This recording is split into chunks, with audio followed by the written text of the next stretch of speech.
Hey, I'm Brian Cohn of Beco Knives. In this video, I'm going to be forging out on this piece of Damascus into a chef knife for my videographer, Kyle. I'm super excited to see how it turns out. Let's get into it.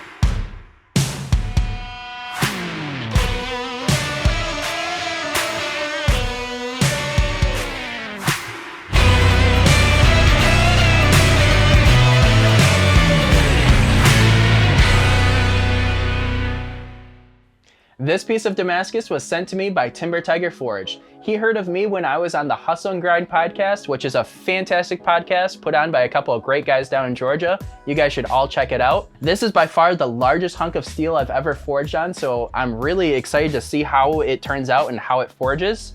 But normally, when I'm designing a knife with a customer, that conversation is done over Messenger. So since Kyle's here in person, Kyle, why don't you come on over here? Hey everyone. So this is Kyle. Kyle is my videographer, and this channel would not happen without his expertise. So Kyle, we're making you a knife today. Super exciting. Here's your piece of Damascus. Oh, well, thanks. So the first question is, how large of a chef knife are you looking for? You know, we could do like a 6-inch, kind of a shorter chef knife, or we could go all the way as much as an 8 or 9-inch chef. So do you have a chef knife at home that you use and really like using? Yeah, well, in the kitchen, I don't want to be scaring anyone off with a huge knife like it's a Bowie knife. I have used knives before that, like cutting an apple, as an example. I like those Honeycrisp, those big chonkers, you know what I mean? And I want the knife to be comfortably go all the way through it without slice and then another slice. Sure. So I mean, how big would that probably be? My average chef knife is a 7-inch, so that's kind of a really comfortable size chef knife. We could always go larger if you really want to, and honestly, while I'm forging, you can say, hey, why don't we go a little bit larger? But let's shoot for a 7-inch. I think that's a really comfortable size. Okay, and you should be able to, I mean, this is not normal for a regular customer, but you should be able to hand it to me when it cools off. Right. When it cools off, of course. And I'll be able to tell. Yeah, for sure. Let's do that. All right, so the next choice for you is actually the handle material. So I know you've already said that you want a natural wood handle, so I have a couple hardwoods for you to choose from. This is black walnut. It's kind of the darker option. Okay. It's a really pretty, really dark wood. Holds up really well. The next one for you is this ash wood. So this is the polar opposite. This is like almost will come out like a white color. Yeah. So that's a really interesting option as well. And then here is my favorite, ironwood. This is a much more dense piece of material. You can actually feel it in the heft of it. So this will be a lot more dense, will, hold up a lot better over time, and will come out as like a medium, brown wood color. So yeah. Do you have a favorite of those three? Yeah, you made a few knives. I've seen a lot of these woods in his knives because I do a lot of the photo work too. I think this last ironwood, I mean, you said it was your favorite. My personal favorite, for sure. I think it'll turn out the best. It's a good blend of both. I just moved into a place, and the color of wood in the furniture is all over the place. So we'll stick to something more medium. Sure. Match as best as possible. Yeah, that's a great choice. So the next is, I always, as you know, put a liner on the inside of the knife. So if you have a favorite color, it comes in all the different colors under the rainbow. But here's a couple options for you to choose from. So you have that orange, the red, the blue, and the white. Yeah, when I was a kid, yellow was my favorite color, and since then I've gotten a purple car, and I love that. So purple is kind of getting close to the favorite color. But call me bold, but like I said, I just moved into a place. We got all new white towels. Everything is white. Super bold choice for a mid-20s guy. Sure. Living with another dude. So we're gonna go with white. Sure. We're gonna give that a shot. See if I can keep it nice and clean. Yeah, for sure. So this is going to be a really interesting color combination. So I think that is going to turn out to be a really nice knife for you. So yeah, let's light up the forge and get this knife forged out. Let's get this forge lit.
We ran out of time yesterday, so we're only to about this point forging. I've got it to about a 1/4 inch up to here. Since Kyle's here, we might as well let him swing the hammer a little bit. So let's get the forge going and we'll let you hit it a couple times. All right. So just put it in as far as you can, well, not as far, but. So I can still grab it. Yeah.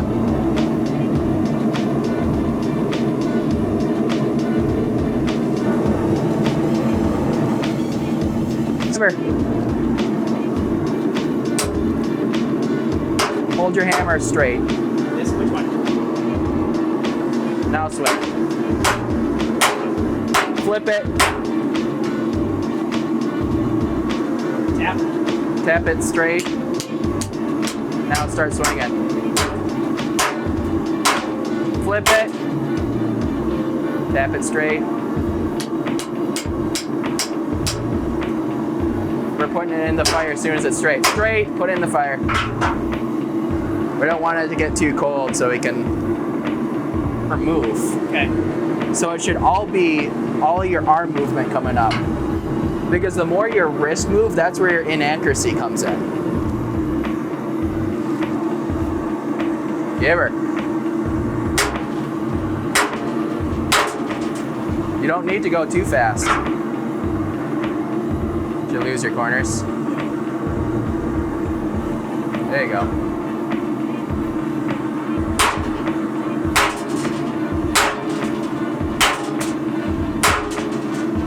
Get ready to flip. Flip it.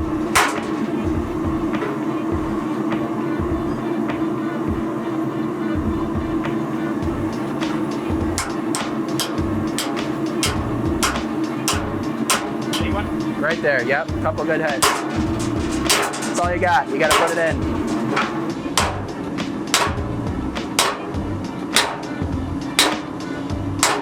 Flip.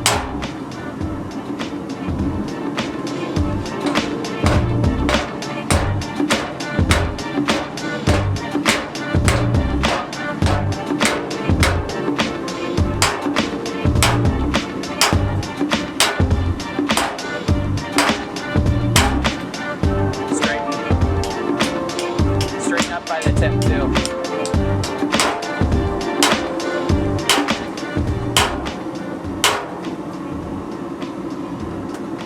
You okay?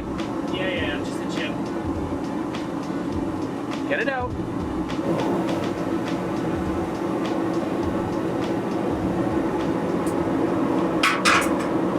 That wasn't good. First hot hand. Give her, bud. Give it hell. Yeah, pound it. Go. Hit it hard. Hit it hard. Come on. Hit hard. Do it. Give it. Give it all you got. Hit it hard. So when Kyle and I had that forged out, it was only about a 7-inch blade section. So hitting it on that with the cross peen draws that out a little bit. And now we're at about a 7-inch, and I'm going to draw it out just a little bit longer to have probably an 8-inch blade section. So yeah, just a little bit more forging, more drawing this thing out, and then I'll be able to actually start making the knife profile.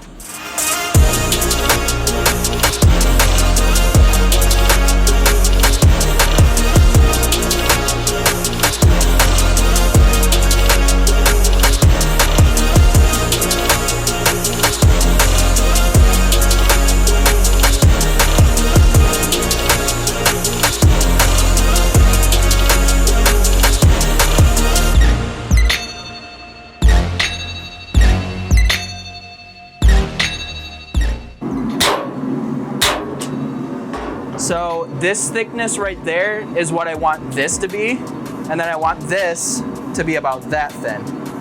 So I want to keep that distal taper going all the way to the front here, and then starting here I want it to get thinner out to the tip here. So I'm gonna have to keep forging this out and squishing it out, and it's gonna end up probably being about this long, but then I'll cut that off.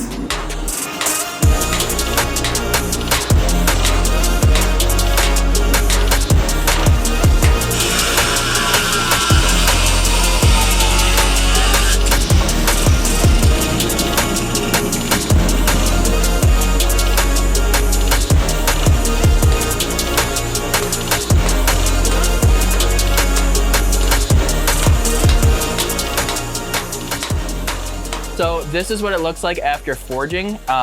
Someday in the future, I will be good enough to just hit it into my final shape. But as of right now, I do need to cut off some of the extra materials. There are quite a few things, like this handle is way too long, so I will need to shorten that, and then the tip needs to be cut down to get that K-tip styling.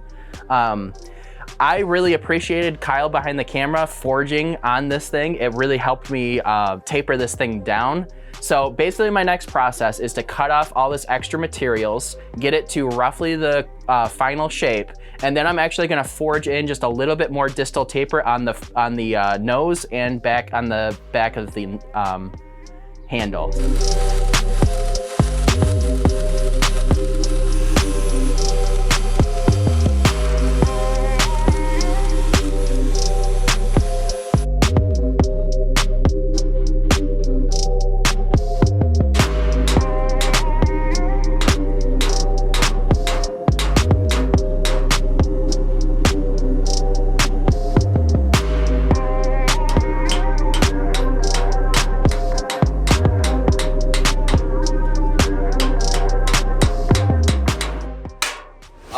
So that was a 5-hour forging process, going from that big, thick steel Damascus bar down to the final shape.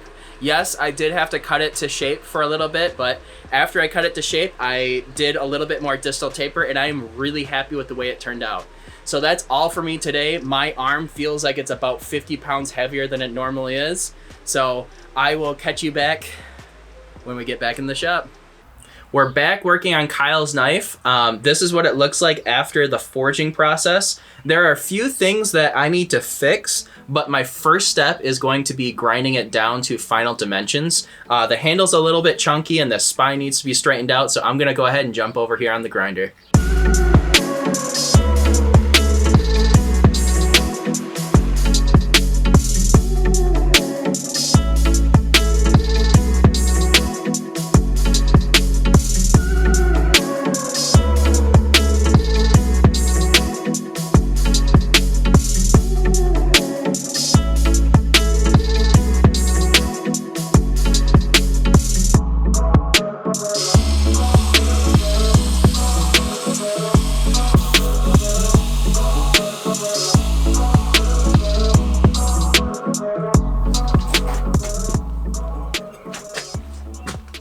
Better? That's better, yeah. We will get it better when we do the final handle fit. Okay. But I just want to make sure that it is relatively close.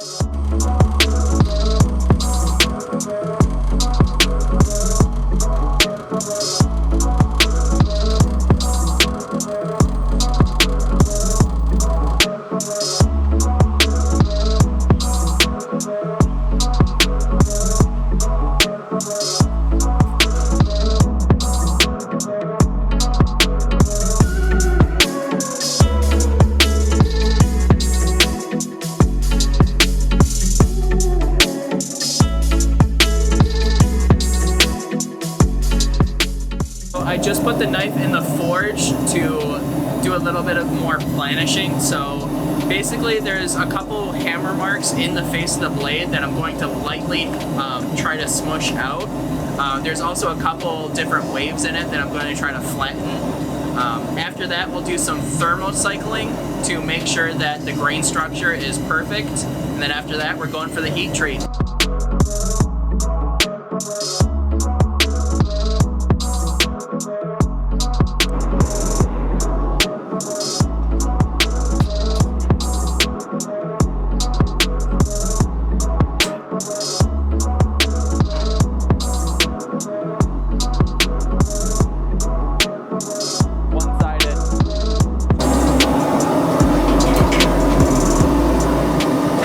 That stamp could have gone better.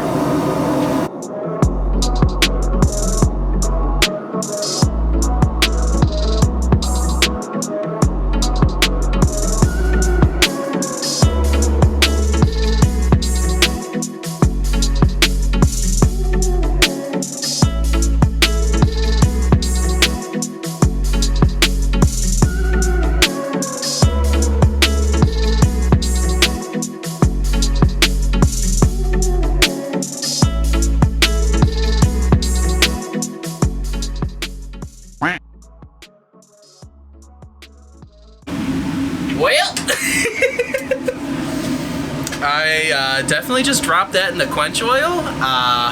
That's not what you want to see. It's straight on the spine. Perfect, man. Absolutely laser straight. I mean, it's forged, so there's a thick spot right here in the center, but that'll come out in the grind. I don't know how it happened, but this thing came out absolute laser straight. I must have just got lucky.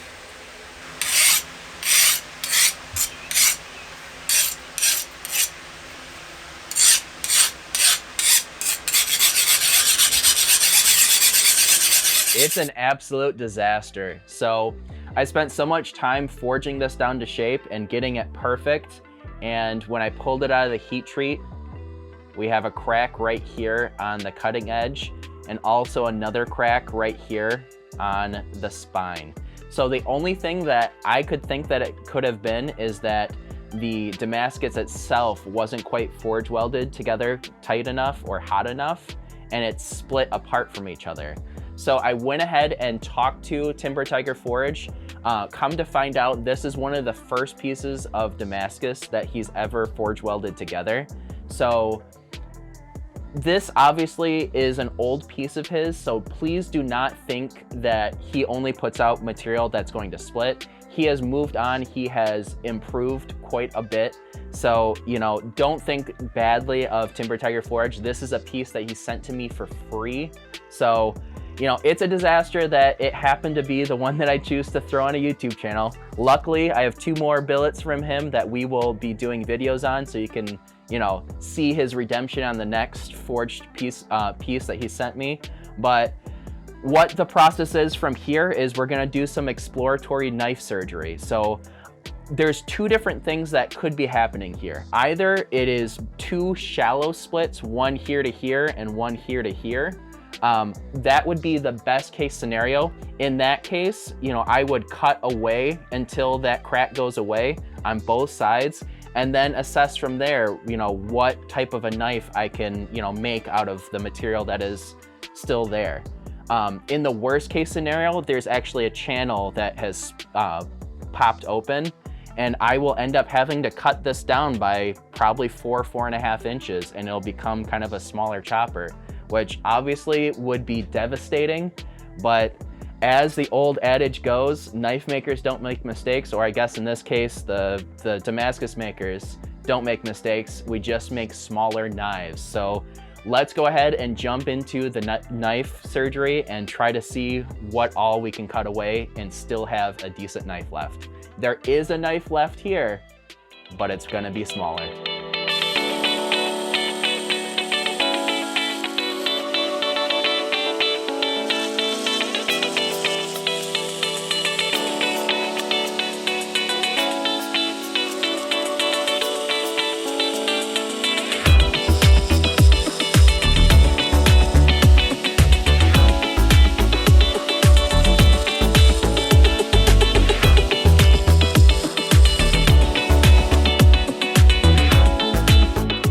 So good news. It wasn't the case that there was a channel that opened up in the center. It was 2 separate delaminations, one on the spine, one on the cutting edge.